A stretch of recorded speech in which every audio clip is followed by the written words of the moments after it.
I don't think very many of us dream of becoming a speaker. Actually, there's always a story behind it. Since I am a speaker, you're going to have to hear the story, right? And the story goes all the way back to the beginning where I'm from. I'm from Ohio. And actually, I'm from an area that was called the preppy capital of the world. Yeah, it was very preppy. Madras and penny loafers and all that stuff going on over here. We call them monograms. Chagrin Falls? Yeah. And my mom was the credit manager of a very upscale department store, very she.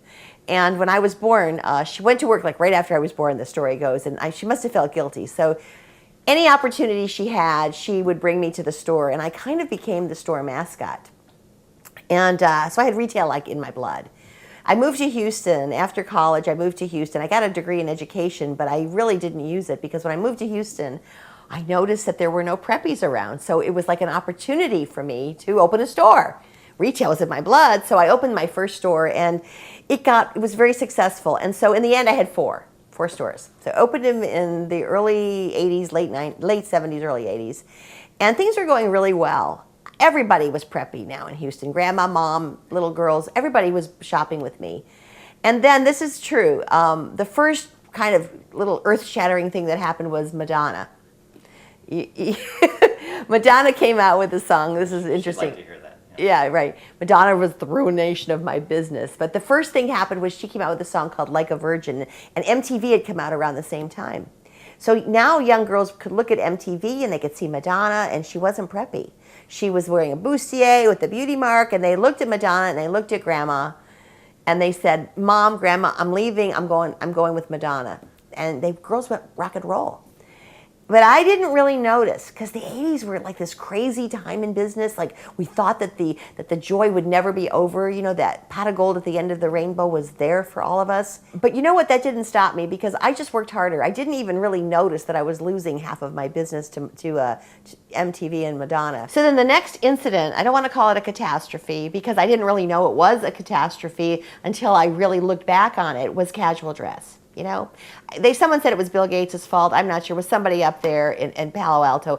But, you know, programmers, Gen X programmers were coming on the scene, and they were working 24/7.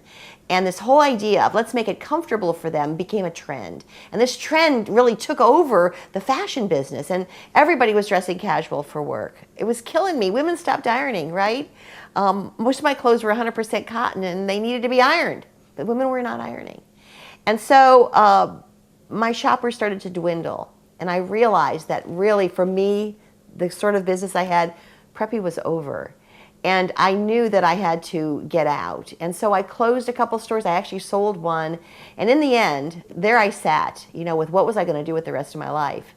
So I took myself and I took all my information and I went to a career coach. It's interesting because they map out all the things you're good at, and we went all the way back to college where I got a degree in education and this whole thing about teaching, and the coach came up with, why not be a speaker? Why not be a business speaker? And I thought that sounded like a great idea. Yeah, no inventory and no rent. I like that, you know? So I went to a National Speakers Association meeting in Houston, and I approached it like graduate school. I mean, I would go to those meetings and I would take copious notes, and by 2000, I was speaking. I was getting paid to speak. And so that's the story. It's a little long, but that's me. That's what happened. In the beginning, I had a program called The Look of Leadership. And it was interesting because casual dress was still on the scene. And so I would go in and I would tell people how to dress professionally. And I would have to say no to everybody. Like, no, you can't wear that. No. And I realized that I didn't like that. I was a motivational speaker. I wasn't one of these negative speakers. So I had to really sit down and think about what it was that I wanted to have as my platform. You know, what did I want to speak on? And so in the beginning, it was kind of funny because I started speaking in 2000. And I live in Houston, and my first clients back then, you're not going to believe this, but they were Enron, Arthur Andersen, and Bank of America. And they all were into this whole look of leadership and branding and all of the things I was speaking on. And I thought that I was on Easy Street because I had these big names. And then in 2001, first 9/11 hit, which really was very, very devastating to most speakers. But for me, I still had my Houston business. And then by the end of 2001, we know what happened to Enron, Arthur Andersen. They went away. And so I had to start over. And it was interesting because this whole theme of reinvention kept cropping up again. First was the business, then I had to reinvent myself to become a speaker, and then I had to find a new topic and I had to start over. And that was when I decided that I would speak on change. Because I was realizing that if I didn't change, things were not going to get better for me. And I had to begin to look at change as a positive and to really see the opportunities that change presented. And that's really where I kind of went into change and the generations and then eventually technology. So I feel like I've kind of moved along with my talks right into my area. The very first speech I ever gave was called The 7 Women. And I was teaching women how to dress. And I was showing them their 7 fashion personalities. And so I did a public seminar. So I invited all my customers to it, and it was amazing because they all came, right?